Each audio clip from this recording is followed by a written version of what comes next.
Listen, I'm going to tell you something that will probably piss off half the internet. But someone needs to say it. You know what I see when I look around? Men. Successful men, good-looking men, intelligent men, sitting alone for years, not months, years. And before you start typing your angry comment, let me ask you something. When was the last time you saw a genuinely happy couple under 35?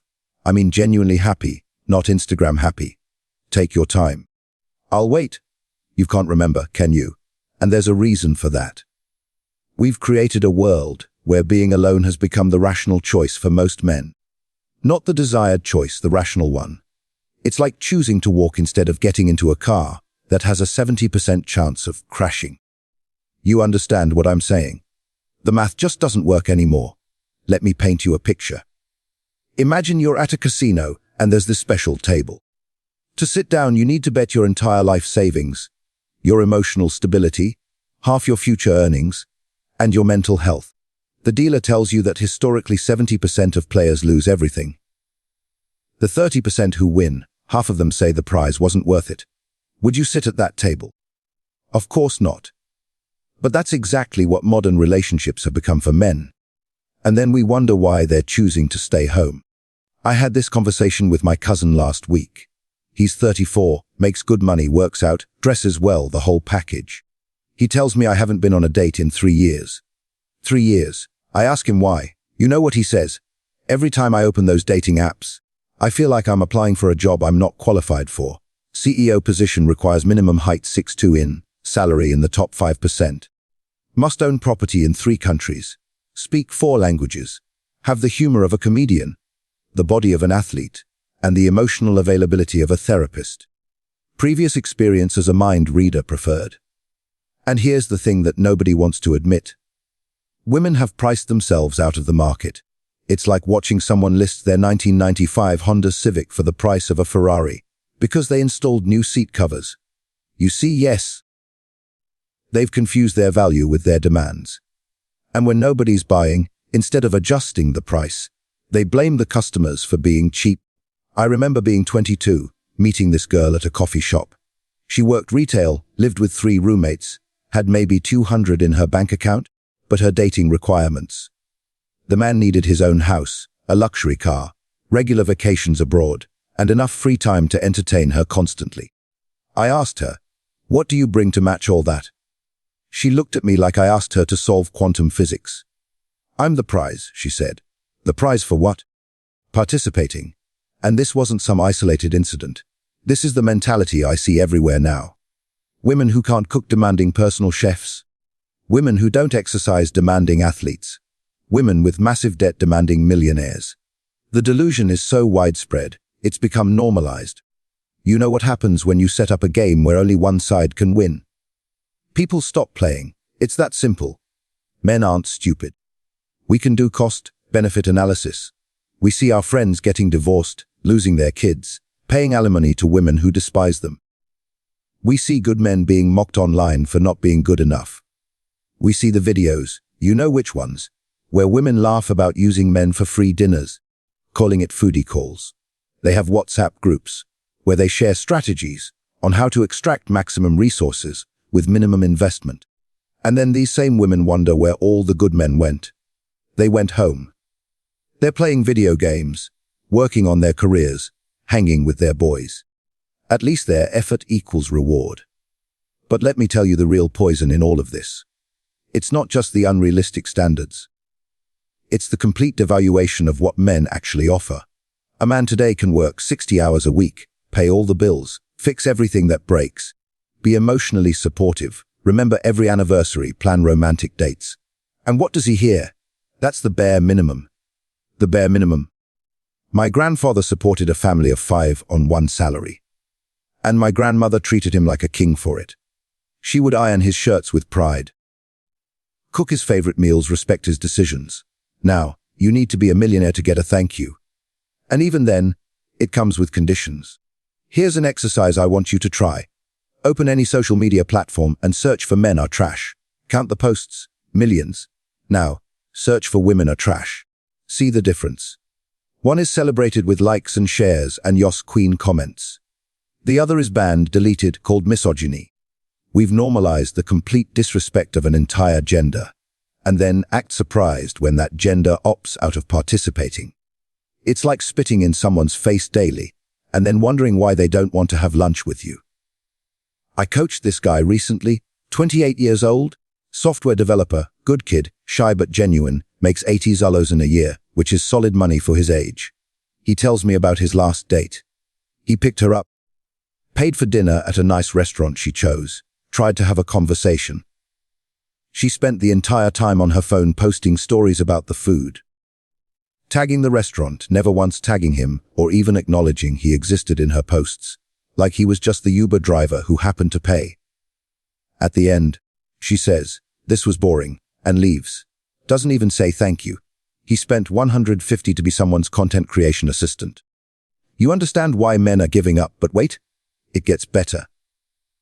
The same girl posts on her Instagram the next day about how men don't know how to date anymore. And where have all the romantic men gone? The cognitive dissonance is extraordinary. She turned a date into a social media photo shoot, contributed nothing to the conversation, showed zero interest, and then blamed him for it being boring. This is what we're dealing with. The housing thing. Let me address that because it's crucial. You know what's insane? A woman living in a shared apartment with 5 people, sleeping on a mattress on the floor, eating instant noodles for dinner, will reject a man because he doesn't own property. It's like someone who can't swim demanding to date only Olympic swimmers. The delusion is astronomical. In major cities, maybe 5% of men under 35 own property, so 95% of men are automatically disqualified. And then women complain about not finding anyone. The math doesn't math, as they say. I knew this girl, let's call her Anna, for 5 years. She rejected every man who approached her. Not tall enough, not rich enough, not exciting enough. She had a spreadsheet, I'm not joking. A literal Excel spreadsheet with requirements. Height minimum 6. Salary minimum 100,000. Must have traveled to at least 10 countries. Must have a graduate degree. Must drive a car that costs at least 40,000. She was a receptionist making 30,000 a year. Now she's 35 panicking, lowering her standards daily like a clearance sale. Yesterday's must haves become today's nice to haves become tomorrow's optional. But here's the thing. The men she wants. They're dating 25-year-olds who didn't spend a decade treating men like disposable items. Time is undefeated, you see. Father Time remains unbeaten. And let's talk about this independent woman narrative that's been sold to everyone. You want to know what's funny? The most independent women I know, truly independent, successful, self-sufficient, they don't broadcast it. They don't need to announce it every 5 minutes on social media. They don't have independent woman in their bio. But these women working entry-level jobs, living paycheck to paycheck, borrowing money for weekend parties. They're the ones screaming about not needing a man. It's like someone who can't afford a car saying they prefer walking. We all know it's cope. Deep down they know it too. The biological clock is real, whether we admit it or not. I see it all the time in my consultations. Women at 22, I don't need anyone. I'm focusing on myself. Men are distractions. Women at 28, I'm ready for something serious, but only if he meets my 47-point checklist and passes the compatibility test I found on Cosmopolitan. Women at 33, where did all the good men go? Why is everyone taken? Women at 38, I'll date anyone with a pulse who texts back and doesn't live with his mother. It's a predictable pattern, like watching the same movie over and over. The tragedy is they could have had a good man at 25. But they were too busy finding themselves, which usually meant getting drunk every weekend and calling it self-care. But men have caught on to this pattern. Why should a successful 35-year-old man date a 35-year-old woman with baggage attitude, declining fertility, and a body count higher than a basketball score when he can date a 25-year-old who's actually happy to be with him? This is not misogyny. It's market dynamics. You can hate it all you want, write angry blog posts about it, call it unfair, but that won't change it. Reality doesn't care about your feelings. Social media has destroyed women's perception of reality completely. Every woman thinks she deserves a top 1% man because she matched with one on Tinder once. He was probably married, using her for entertainment while his wife was asleep, but she doesn't know that. She thinks that's her level. It's like winning $20 on a slot machine and thinking you're a professional gambler. The algorithm shows you what you want to see, not what's actually available to you.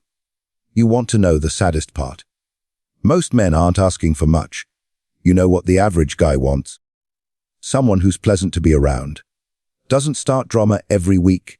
Loyal, meaning she doesn't have one foot out the door constantly. Takes care of herself reasonably well, meaning she doesn't gain 50 pounds after the wedding. And actually likes him, not just what he can provide. That's it. Not a supermodel, not a virgin, not a traditional housewife, just a decent human being who reciprocates effort. But somehow that's too much to ask for. Instead, we get women who see relationships as business transactions, where they're the CEO, and you're an unpaid intern hoping for a permanent position that never comes. The shaming tactics have also backfired spectacularly. Call a man an incel for having standards. He'll just shrug and go back to his hobbies. Shame him for not approaching women. He'll say, "Thanks for saving me the rejection and the potential harassment charge." Tell him he's not a real man for not wanting to date. He'll laugh and count the money he's saving. The shame doesn't work anymore because men have realized being alone isn't the worst outcome. Being with someone who doesn't value you is being with someone who sees you as a walking ATM. Is being with someone who constantly compares you to her ex or to men she sees on Instagram. I remember this moment maybe 5 years ago changed my whole perspective. I was at a wedding. Big fancy affair, probably cost 100 zosen. The groom's face during the ceremony. You should have seen it. It wasn't joy. It was resignation. Like a prisoner of war signing a confession. His bride spent the entire reception complaining about small details. The flowers were the wrong shade of pink. The cake was too sweet. The DJ played the wrong version of their song. Never once did I see her look at him with love. Never once did she thank him. 6 months later, divorced. She kept the ring, the gifts, the honeymoon photos for Instagram. He kept the debt and the depression. And you wonder why men are scared of commitment. We're not scared of commitment. We're scared of committing to the wrong person, who will destroy our lives and walk away with prizes. Here's what women don't understand about male loneliness. It's not painful for most men anymore. You know why? Because we're problem solvers by nature. Lonely. Get a dog. Infinitely more loyal than modern women. Need intimacy. Well, there are solutions for that too, and they don't talk back or demand your credit card. Need emotional support. Male friendships are stronger than ever because we've realized we can't depend on women for it. Need purpose, career, hobbies, goals. Building something that won't leave you for your best friend. Men have adapted to loneliness like humans adapted to cold climates. We built tools and moved on. We've turned loneliness from a bug into a feature. Meanwhile, I see women in their 30s and 40s having complete mental breakdowns because they're alone. Posting wine memes thinking alcoholism is quirky. Cat photos with captions about being a cat mom. Self-love quotes that fool nobody including themselves. They bought the lie that they could have it all whenever they wanted it. Nobody told them that men would simply stop showing up to the audition. Nobody told them that their window of opportunity was limited. They thought they could party through their 20s, build a career through their 30s, and then pick a husband off the shelf like a handbag when they were ready. Surprise! The store is closed. The dating apps have made it catastrophically worse. It's given average women the illusion of infinite choice. She matches with 500 men in a week.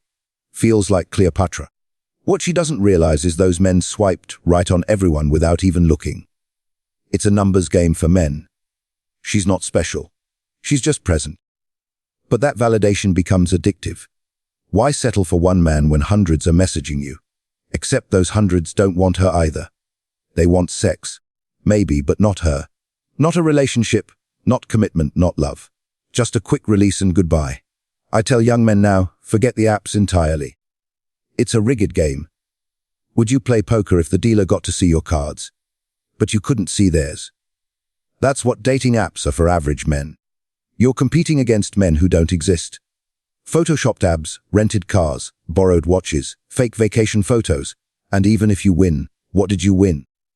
A woman who thinks she's settling for you. A woman who will always wonder if she could have done better.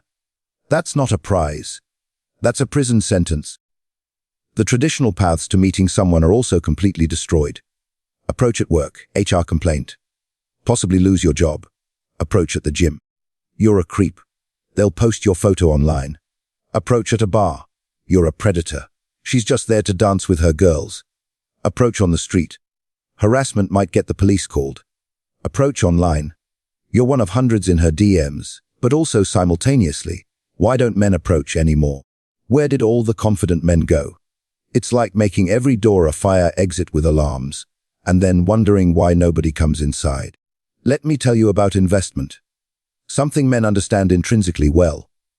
When you invest in something, you expect returns proportional to risk. The stock market might lose your money, but it might also make you rich. That's fair, that's reasonable. But modern relationships, high risk, guaranteed negative returns. It's like investing in a company that promises to take your money, give you nothing, blame you for not investing more, and then take half of everything else you own when they decide to leave. No rational person would make that investment. And the double standards, my God, they're everywhere. A woman can have a height requirement. Nobody blinks. You go, girl, know your worth. A man has a weight preference. He's shallow. Fat-phobic, a terrible person. A woman wants a rich man. She knows her value. A man wants a young woman. He's a predator. Creepy. Probably a pedophile, according to Twitter. A woman won't date a single mother. That's her preference. Respect it. A man won't date a single mother. He's immature. Not a real man. Can't handle a real woman, you see. The game is rigged. Yes. The rules only apply to one side. The psychology behind this is fascinating and terrifying. Women have been told they're perfect just as they are. No improvement needed ever. You're a queen. You deserve the world. Never settle. Men have been told they're defective and need constant improvement. You need to work on yourself. Be better. You're not enough. So, you have one gender that thinks they deserve everything without effort, and another gender exhausted from effort that yields nothing. What did we think would happen? This is basic cause and effect. I saw this study recently, legitimate research, not some Reddit post. It showed that women rate 80% of men as below average in attractiveness. Think about that for a second. How can 80% be below average? That's not how averages work. It's mathematically impossible. But it shows the delusion level we're dealing with. The average woman thinks the average man is beneath her. And then we wonder why nobody's happy. We wonder why relationships fail. We wonder why marriage rates are at historical lows. The men who are successful with women today, you know what they have in common. They don't care about women's opinions. They've internalized that female validation is worthless. They treat women like children having tantrums. Amusing but not serious. And ironically, this indifference attracts women more than any amount of genuine care ever could. What a sick joke. The men who would make good partners are invisible. And the men who treat women poorly are in high demand. But here's the thing about consequences. They don't care about your feelings or your excuses. Women in their 40s are learning this now painfully. All those men they rejected in their 20s. Married to younger women or happily single with money in the bank. That attitude they had, nobody finds it cute anymore. The demands they made. Nobody's trying to meet them. The market has spoken clearly, and it said no thank you. And now they're angry at men for not wanting them. As if men owe them attention after decades of disrespect. The solution? There isn't one. Not really. This is the bed we've made collectively as a society. Women won't lower their standards until it's too late. And by then, men won't care. Men won't participate in a game they can't win. And why should they? The birth rate will keep falling off a cliff. Loneliness will keep rising like floodwaters. And in 20 years, we'll look back at today as the good old days, when at least some people still tried. You want my advice for men?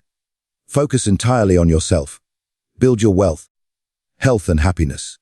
If a woman adds value to your life, great. If not, you've lost nothing and saved everything. For women, ask yourself if your standards are based on reality or Instagram fantasy. But honestly, most won't listen. They never do until it's too late. And then they blame men for their own choices. This will continue until the pain becomes unbearable for everyone. Until women realize that having standards is fine.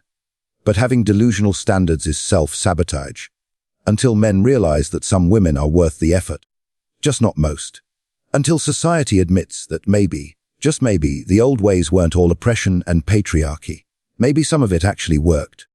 Maybe our grandparents knew something we don't. Let me tell you another story that perfectly illustrates this madness.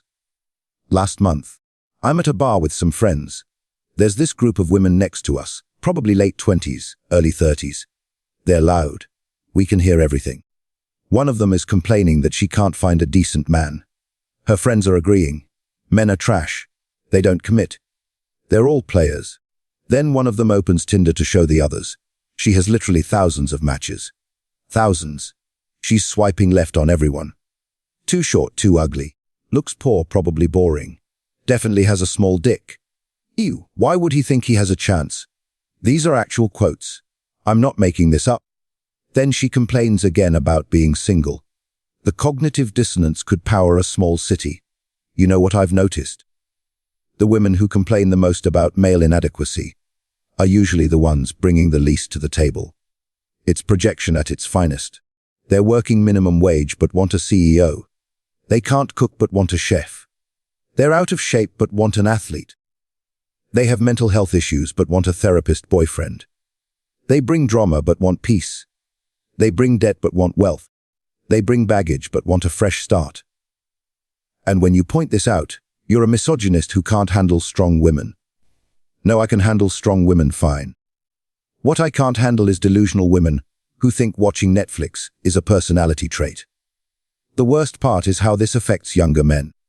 I get messages from 18th, 19-year-old guys who are already giving up. They haven't even started and they're already defeated. They see what's happening. They see the impossibility of it all, and they're choosing to not even try. Can you blame them? When you see your older brother, your cousin, your father get destroyed in divorce court. When you see good men being treated like ATMs. When you see the disrespect normalized everywhere. Why would you sign up for that? There's this thing I call the backup plan delusion that so many women have. They ride the carousel in their 20s, have their fun, then think they'll settle down with a nice guy in their 30s. But here's what they don't understand.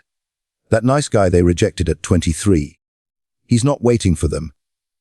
He either found someone else who appreciated him, or he's built a life where he doesn't need them anymore. He's got his money, his hobbies, his peace. Why would he trade that for someone who sees him as plan B? And the financial aspect, Jesus Christ. Modern women want traditional provision with none of the traditional roles. They want you to pay for everything, but also do half the housework. They want you to be the breadwinner, but have no say in decisions. They want your money, but not your opinions.